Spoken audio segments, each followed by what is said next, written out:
안녕하세요. 대단히 반갑습니다. 수필 읽어주는 남자 자한형 이종수입니다. 이번 시간은 854번째 시간으로 벽 속의 나비란 수필을 읽어드리겠습니다. 벽 속의 나비, 김채영. 겨울 산행에서 길을 잘못 들었다.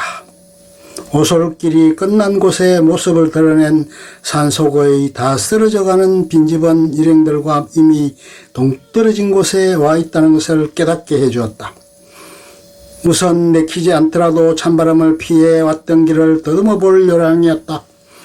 그때 문짝이 반쯤 떨어져 기운 벽에 퇴색한 마른 꽃 같은 것이 얼핏 보이는 것 같았다.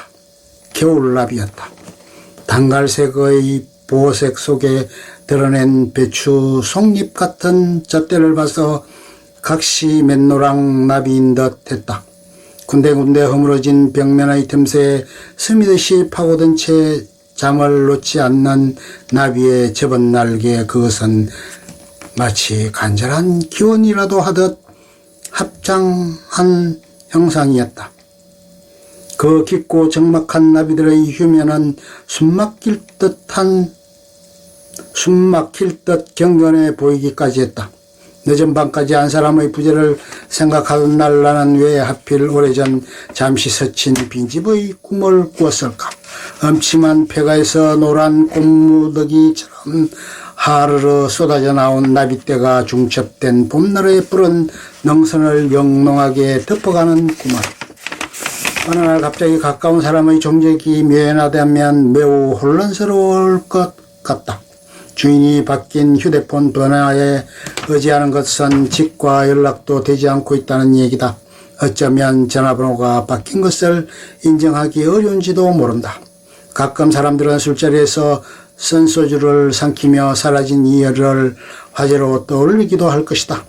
떠난 이를 추억하기에는 고등어 갈비나 닭똥집이 석쇠 위에 노릇하게 익어가는 강가의 한적한 포장마차가 적합할 것 같다.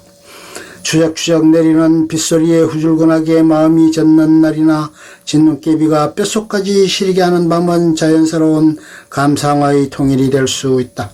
던서문을 실감나게 과장하는 친구도 있을 것이고 애써 낡은 기억까지 유추하는 사람도 있을 것이다.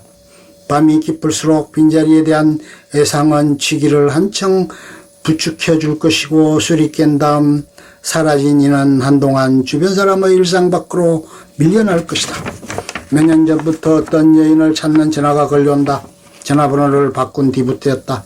잊을만 하면 걸려오는 전화 혹시 제이씨 휴대폰 아닌가요? 그녀를 찾는 사람들은 대부분 남자였지만 간혹 여자들도 섞여 있었다. 하나같이 세련되고 단정한 어투를 구사하는 것으로 봐서 그녀는 고급 인력을 필요로 하는 반듯한 직종에 몸담고 있었을 것 같기도 했다. 그들의 목소리는 아직 삶의 때가 절실하게 묻지 않은 30대 중반이나 후반쯤으로 짐작되었다. 채무관계나 밀린 세금의 독촉 전화도 아닌 듯했다. 금전 문제가 개입되면 이미 신뢰가 상실된 상태라서 사뭇 격앙되거나 은연중 짜증이 묻어있기 때문이다.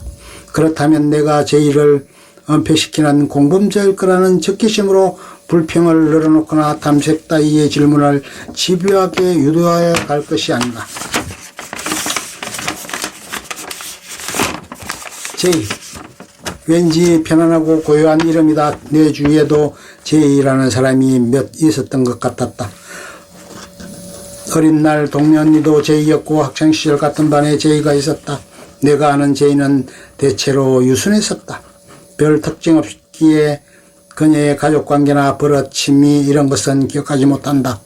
그저 동네 골목에서 오다가다 만나면 공기놀이를 하다 헤어지거나 몇십 명의 학급 인원 속에 그림자같이 머물다 잊혀져간 이름이다. 그녀를 찾는 전화는 여름날 소나기처럼 확신도 없이 드문드문 계속되었다. 여러 사람이 습관처럼 제2의 부재를 확인한 것 같기도 했다. 하나 그렇게 절실하다면 한 번 정도 목소리의 다양성을 염두에 두어야 하지 않을까. 감기에 걸리거나 목이 잠긴 아침이면 아는 사람도 낯설게 느껴지는 것을 나에게 제이냐고 묻는 사람은 없었다. 어딘지 석연찮은 구석이 분명히 있긴 했다. 간단한 통화임에도 그들은 최대한 예의를 갖춤으로 심드렁한 나를 꼼짝없이 교양 있는 여자로 만들어 놓았다. 차츰 우리는 제2의 부재를 확인해주는 관계가 되어 있었다. 남자들의 관심이 많은 것으로 보아 매력적인 캐리어 우먼일지도 모른다. 거리에서 미인을 보면 같은 여자임에도 기분이 좀 좋은데 남자들이야 거기에다 연락이 되지 않고 있다면 꼬리를 무는 의문의 신비로움이 대가지 않을까. 다시 전화가 걸려온 것은 어느 저녁 무렵이었다. 그녀를 찾는 남자 목소리는 창가에 희미하게 번지는 초겨울의 사양 탓인지 바스라질 듯 건조하게 들려왔다. 이 번호를 쓴 지가 3년도 넘었다고 말해주었다. 남자가 미안하다면서 전화를 끊으려는 찰나였다. 잠깐만요. 나는 전화기 속으로 사라지려는 남자를 다급하게 붙잡았다.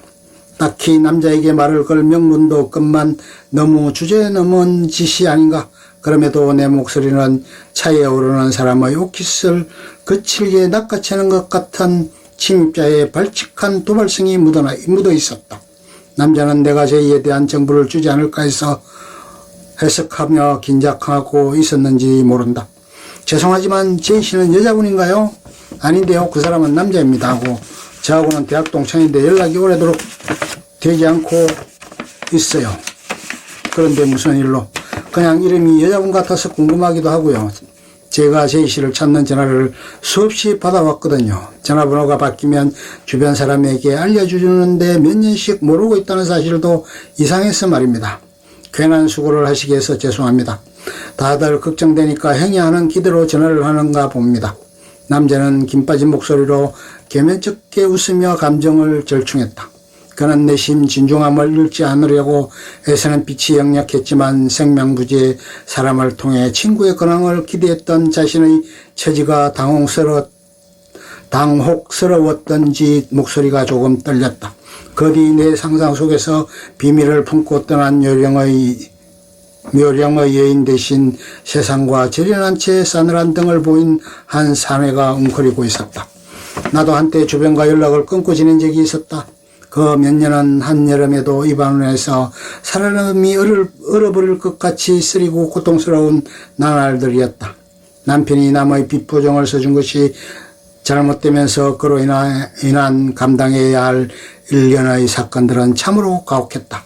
회사는 남의 손으로 넘어갔고 사방에는 부채뿐이었다. 기약할 수 있는 것은 아무것도 없었다. 더 이상 신변에 대한 어떤 변명이나 치장을 할 수 없을 때 나는 수첩에 적힌 전화번호를 하나씩 지워나갔다. 그간 몇 번 이사를 했고 유일한 연락수단인 전화조차 내게 무용했다. 설상으로 가전병고에 시달렸다. 불투명한 미래와 죽음의 공포 속에서 숨쉬기조차 힘들었던 나날들, 머리맡에는 무수한 약봉지와 청심환과 사이다, 비상시 손가락을 따는 바늘 같은 것이 항상 놓여 있었다. 불시 응급실에 실려갈 상황에 대비해서 간단한 소지품을 담은 가방을 준비해 놓아야 했다. 나는 약국과 병원 외에는 외출을 하지 않았다. 창문을 통해 낯설어진 거리 풍경을 지켜보며 세상은 내가 없어도 평화롭게 흘러가고 있다는 사실에 불쑥 원한 같은 게 솟구치기도 했다. 이렇게 세상 속으로 들어왔을 때 어느 지인이 이런 말을 했다. 문 닫으면 벽이라던 어떤 시인의 말이 생각나더군요. 갑자기 문이 사라진 그대의 벽을 손톱으로 오래오래 박박 긁어대고 있었지요. 그간 나는 빗장을 꼭 걸고 살았다고 생각했는데 필사적으로 벽 속에서 문고리를 놓지 않으려고 애를 썼던 것은 아니었던가. 그는 정녕 어느 지붕 아래 빈 상자 같은 방에서 저녁을 맞고 있을까. 몇 년이나 자신의 행적을 차단한 때는 피치 못할 절박한 사연이 있을 테였다. 신변에 반갑지 않은 일이 일어나고 있다는 뜻이다. 실견으로 인한 고립일 수도 있고 건강의 악화로 잠적하거나 세상을 등한시하고 싶은 어떤 심적 아픔 같은 것일 수도 있다. 산의 깊은 침묵은 사람들을 자신의 반경 속에서 철저하게 소외시키고 있는 것 같은 비장감마저 엿보였다. 나는 전화번호를 바꾼 뒤부터 그의 과거가 된 사람들의 시간 속에 머물게 되었다. 제이를 찾는 전화는 한동안 뜸해졌다. 사람들은 제이를 잊었는가? 행여 그가 돌아온 것은 아닐까? 다시 그의 안부가 궁금해서 안달이 난다. 나는 그가 치밀하게 짜놓은 언둔의 질문을 던지는 사람 중에 하나가 되어 있었다. 세상과의 불화로 훼손당한 상처를 단단하게 무장한 채 벽 속으로 침잠했던 그 산에 그의 부재는 실종이나 잠적이 아니라 어쩌면 봄날의 비상을 위한 나비의 휴면처럼 얻어된 시간일지도 모를 일이다. 끝. 좋으면 좋아요, 구독, 알림 설정 눌러주세요. 감사합니다.